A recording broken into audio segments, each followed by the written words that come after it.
যত ধরনের প্রকল্প চলছে এটুকু মাথায় রাখবেন, সব আপনার ট্যাক্সের টাকা দিয়ে চলছে।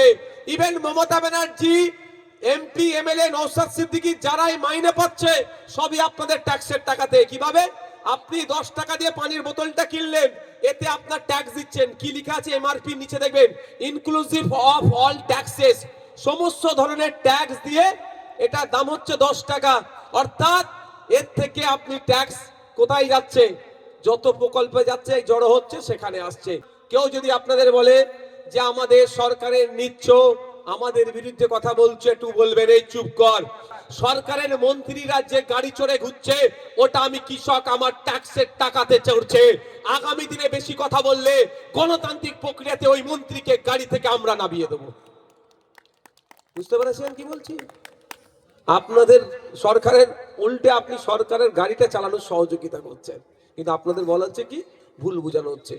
একটা সকাল থেকে রাত পর্যন্ত যা আমরা করি সবেতেই ট্যাক্স দিই।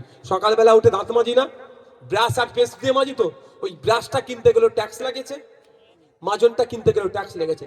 আর ঘুমানোর সময় যদি এখন ঠান্ডাকাল বলে পাখা চালাচ্ছি না, ঠান্ডাকাল বলে পাখা চালাচ্ছি না, তো গরমকালে তো পাখা চালাই, পাখাটা যখন চালাই বিদ্যুৎটা খরচ করি, ওই বিদ্যুৎটা কিনতে গেলেও আমি ট্যাক্স দিয়ে কিনি। সুতরাং এই ট্যাক্স যেগুলো হচ্ছে এক জায়গায় জমা হয়, ওই ট্যাক্সটা কোথায় জমা হয়ে একটা কেন্দ্রতে যায়, একটা রাজ্যে থেকে যায়।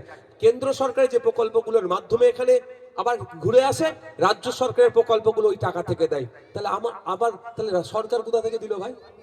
সরকার কি চাষ করে দিল নাকি মাঠ থেকে টাকা? তা আপনার টাকাই তো আপনাকে ঘুরিয়ে দিচ্ছে, আবার উল্টে গরম দেখাচ্ছে। যদি আজকের পর থেকে কথা বলবেন নবান্নের 14 তলায় মমতা ব্যানার্জি যে এসিটা কিনেছে, আপনাদের পাড়ায় যিনি ভিক্ষা করে খায়, আছে তো মানুষ এখনো, ওই ভিক্ষা করে যিনি খায় তারও ট্যাক্সের টাকা আছে। এতটা জোর গলায়